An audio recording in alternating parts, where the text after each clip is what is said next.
ఈరోజు నేను గుత్తు వంకాయ మసాలా కర్రీ చూపిస్తున్నాను. చాలా బాగుండిద్ది. వేడి వేడి అన్నంలో ఈ మసాలా గుత్తి వంకాయ చాలా రుచిగా యమ్మీగా సూపర్గా ఉండిద్ది అనమాట. నేను ఆల్రెడీ వంకాయ కడిగి శుభ్రంగా కడిగి నీట్గా కడిగి ఒక ప్లేట్లో తీసుకున్నానండి. అండ్ నెక్స్ట్ వచ్చేసరికి ఆనియన్ అనమాట. మసాలా కావాలంటే అన్నీ గ్రేవీ లాగా చేసుకోవాలి కదండి. ఫస్ట్ అయితే నేను ఒక 3 ఆనియన్స్ తీసుకున్నాను. 3 ఆనియన్స్ తీసుకొని ఇలాగా కట్ చేసుకొని మిక్సీలో గ్రైండ్ చేస్తానన్నమాట.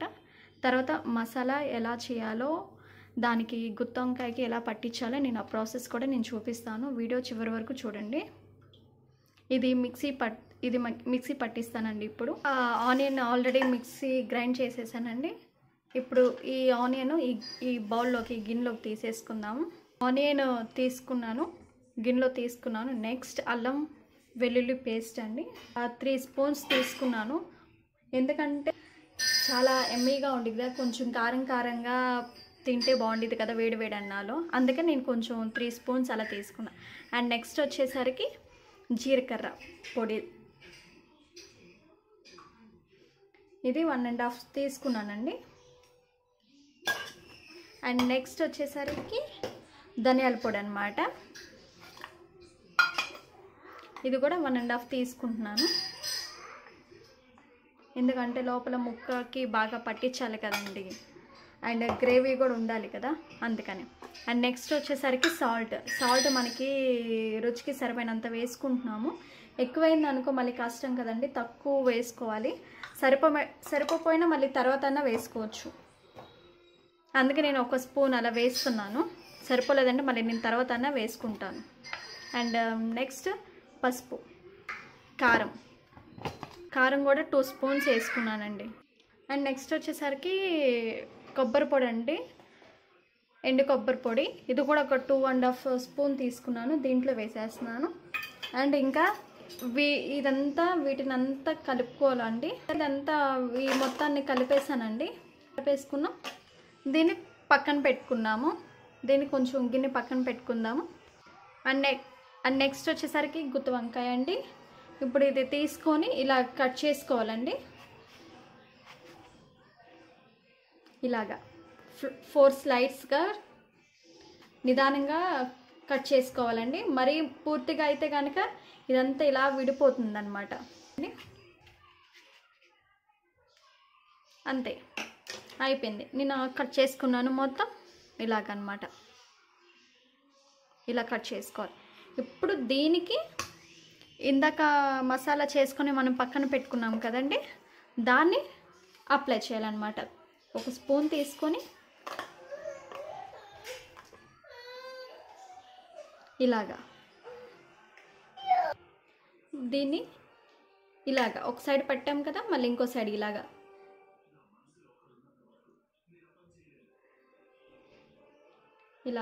మొత్తానికి ముక్క లోపల కూడా ఇలాగా పెట్టుకోవాలండి. మనం ముక్కకి ఇలా పట్టించి పక్కన పెట్టుకోవాలండి. మనం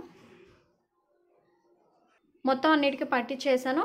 దీన్ని ఒక 10-15 మినిట్స్ ఫ్రిడ్జ్లో పెట్టుకుందాం. ఎందుకంటే ఈ గ్రేవీ అనేది బయటికి రాకుండా ఉండడానికి.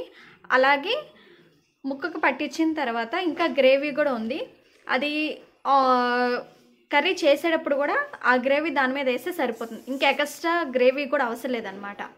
ఓకేనా? ఒక 10-15 మినిట్స్ ఫ్రిడ్జ్లో పెడతాను. నెక్స్ట్ కర్రీ ఎలా చేయాలో నేను చూపిస్తాను. ఆల్రెడీ నేను గుత్తి వంకాయ మసాలా పట్టి నేను ఫ్రిడ్జ్లో పెట్టుకున్నాను కదండి. ఇప్పుడు నేను దాన్ని మసాలా కర్రీ చేస్తున్నాను. ఆల్రెడీ స్టవ్ ఆన్ చేసి కళాయి పెట్టాను, కొంచెం పోపులు అది వేసాను. ఇప్పుడు ప్రాసెస్ మొత్తం చూపిస్తాను. ఓకే అండి, ఇప్పుడు ఆనియన్ వేస్తున్నాను. నేను 3-4 తీసుకున్నాను ఆనియన్స్. తీసుకొని ఇలాగ సన్నగా ముక్కలు కట్ చేస్తాను. ఎందుకంటే ఇది కూడా కొంచెం గ్రేవీ రావాలి కాబట్టి.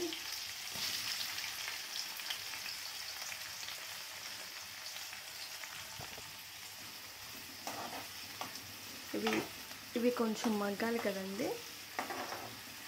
ఆల్రెడీ ఉప్పు పసుపు అన్నీ దాంట్లో మసాలాలో వేసుకుని ఇప్పుడు దీంట్లో ఏమీ వేయవసరం లేదు. ఇవి కొంచెం మగ్గిన తర్వాత ఆ గుత్తి వంకాయ దీంట్లో వేద్దాము. ఓకే అండి, చూద్దాం ఇప్పుడు ఆనియన్ ఎంతవరకు వచ్చిందో. ఓకే అండి, ఫైనల్ ఇది కొంచెం వేగినాయి ఆనియను. దీంట్లో ఇప్పుడు గుత్తి వంకాయ వేద్దాము.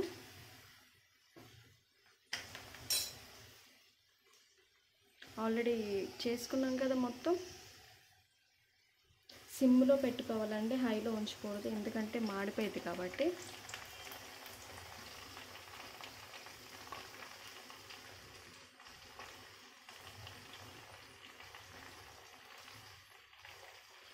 ఇలా ఒక్కొక్కటి నిదానంగా వేసుకుంటూ ఉండాలండి.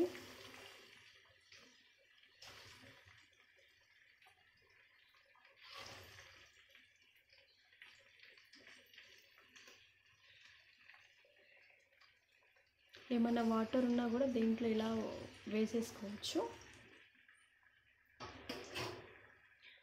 దీన్ని ఇప్పుడు మూత పెడదామండి. మూత పెట్టాలి, ఎందుకంటే కొంచెం మగ్గాలి కాబట్టి. మిగతా అల్లం వెల్లుల్లి పేస్ట్ కూడా దీంట్లో, అదే మసాలా కూడా దీంట్లో వేసేసుకుందామండి, ఎందుకంటే గ్రేవీ అది ఉండాలి కాబట్టి. అదే సిమ్లో పెడితే, స్టవ్ సిమ్లో ఉంటే నిదానంగా మగ్గిద్ది అనమాట. మొత్తం వేసేసుకుంటున్నాను.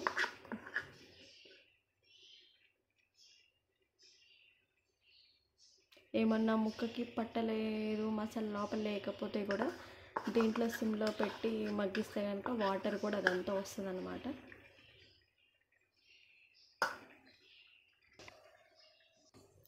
ఓకే అండి, ఇది ఎంతవరకు వచ్చిందో చూద్దాం ఇప్పుడు.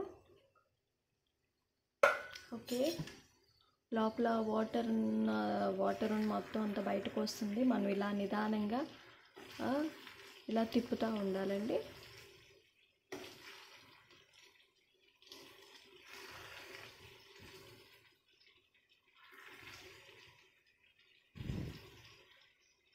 ఎందుకంటే వంకాయ చెదక్కుండా నిదానంగా తిప్పుతూ ఉంటే మగ్గుతూ ఉండిద్ది అనమాట.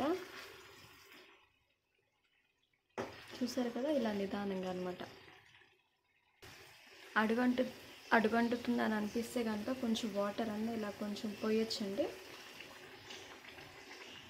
మళ్ళీ మూత పెట్టేద్దాం.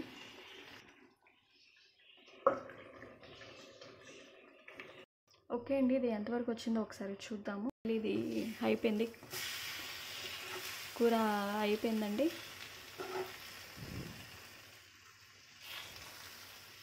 చూసారా, ముక్కు కూడా ఉడికింది. జాగ్రత్తగా నిదానంగా తిప్పుకోవాలన్నమాట మనం. ఓకేనా? ఈ వీడియో నచ్చినట్లయితే లైక్ చేయండి, షేర్ చేయండి, సబ్స్క్రైబ్ చేయడం మర్చిపోకండి. Thank you, bye.